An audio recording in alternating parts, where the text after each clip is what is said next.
ଆପଣ ପରିଚୟଟା? ମୋ ନାଁ Prasanna Kumar, director of Jallad, director and DOP Jallad ଫିଲ୍ମର ସବୁ କାମ ସରିଯାଇଛି। ବିଜିଏମ୍ ଯାହା କାମ କରିବା ଟେକ୍ନିକାଲ କାମ ସବୁ ସରିଯାଇଛି। ବର୍ତ୍ତମାନ ରିଲିଜ ଅପେକ୍ଷାରେ। ପ୍ରୋଡ୍ୟୁସର ହେଲେ ଅଶୋକ ନାୟକ, ଯିଏକି ବହୁତ ବଢ଼ିଆ ଲୋକ, ତାଙ୍କୁ ବହୁତ ବହୁତ ଧନ୍ୟବାଦ। ଏ ଫିଲ୍ମ ପାଇଁ ମୋତେ ବିଶ୍ୱାସ କରିଛନ୍ତି, ଗୋଟେ ବଡ଼ କାମଟେ ଦେଇଛନ୍ତି। ଆଉ ଫିଲ୍ମ ବି ବହୁତ ବଢ଼ିଆ ହେଇଛି, ଦର୍ଶକଙ୍କୁ ବହୁତ ମନୋରଞ୍ଜନ କରିବ ଆଉ ଭୟଭୀତ ବି କରିବ। ଫିଲ୍ମରେ ବହୁତ ପରିଶ୍ରମ ହେଇଛି। ଆମେ ଫିଲ୍ମଟି ଢେଙ୍କାନାଳ ରାସଲରେ ସୁଟିଂ କରୁଛୁ।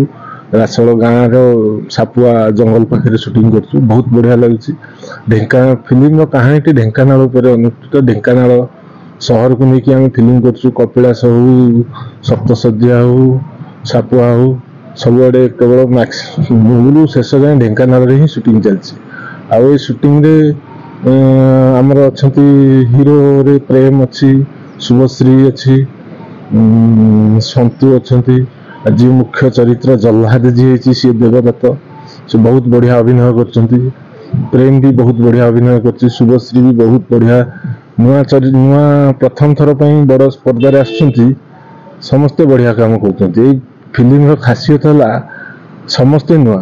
ମୁଁ ନିର୍ଦ୍ଦେଶନା ନୂଆ, ମୋର ସହଯୋଗୀ ଯିଏ ନିର୍ଦ୍ଦେଶନା ଶଙ୍କର ଦାଦାମୁନି ସିଏ ବି ନୂଆ, ଆଉ ପ୍ରଯୋଜକ ଯିଏ ବି ତାଙ୍କର ଏଇଟା ପ୍ରଥମ ଫିଲ୍ମ, ହିରୋ ହିରୋଇନର ପ୍ରଥମ ଫିଲ୍ମ।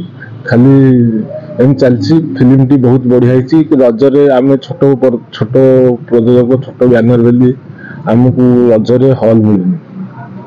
ଚେଷ୍ଟା କରୁଛୁ ରଜରେ ପକେଇବୁ, ଆଉ ପ୍ରତି ଗାଁ ଗହଳିରେ ପକେଇବୁ। କେବେ ଆରମ୍ଭ ହବ ରଜର? ରଜ ପ୍ରଥମ ସପ୍ତାହ କି ଦ୍ୱିତୀୟ ସପ୍ତାହ, ମାନେ ଜୁନ ମାସର ପ୍ରଥମ ଦ୍ୱିତୀୟ ସପ୍ତାହ ଭିତରେ ଆମର ଟାର୍ଗେଟ ଅଛି ପକେଇବା ପାଇଁ। ସମସ୍ତେ ମନା କରୁଛନ୍ତି ଯେ ବଡ଼ ବଡ଼ ଫିଲ୍ମ ଆସୁଛି, ତମ ଫିଲ୍ମ କେହି ଦେଖିବେନି। କିନ୍ତୁ ଫିଲ୍ମର ମସଲା ଏମିତିଆ ଅଛି ଯେ ସମସ୍ତେ ଦେଖିବେ ଆଉ ସମସ୍ତଙ୍କୁ ଭଲ ଲାଗିବ। ଆଉ କୌଣସି କପି କାହାଣୀ ନୁହଁ। ଆଜିକାଲି ତ ଫିଲ୍ମ କପି ହେଲା ମାନେ ପିଲାମାନେ ସବୁ ମୋବାଇଲ ଦେଖୁଛନ୍ତି, ସାଙ୍ଗେ ସାଙ୍ଗେ ଏଇଟା ଏଇ ଫିଲ୍ମର କପି, ଏଇଟା ଏଇ ଫିଲ୍ମର କପି। କିନ୍ତୁ କପି ନାହିଁ। ଆପଣ ଏମିତି ଫିଲ୍ମ ଦେଖି ସାରିଲା ପରେ ଯଦି କପି ହେଇଥିବ ଆପଣ କମେଣ୍ଟ ମାଧ୍ୟମରେ ଦେଖିବେ, କହିବେ ଆମକୁ ଯେ ଏଇଟା କପି ଫିଲ୍ମ। ଯେ ଓଡ଼ିଆ ଫିଲ୍ମ ଦର୍ଶକମାନେ ଦେଖୁନାହାନ୍ତି, କ'ଣ କହିବେ? ଓଡ଼ିଆ ଫିଲ୍ମ ଆଗରୁ ଓଡ଼ିଆ ଦର୍ଶକ ଥିଲେ। ଆମେ ଯେତେବେଳେ 20-22 ବର୍ଷ ହେଇଥିଲୁ, ସେତେବେଳେ ଆମେ ବି ଓଡ଼ିଆ ଫିଲ୍ମ ଦେଖୁଥିଲୁ। ଆମ ଘର ପାଖ ଲୋକ ପୁରା ଫ୍ୟାମିଲି ନେଇକି ଯାଉଥିଲେ, ବାପା ମା ଛୁଆ ସମସ୍ତେ ଯାଉଥିଲେ ଫିଲ୍ମ ଦେଖିବାକୁ ଯାଉଥିଲେ।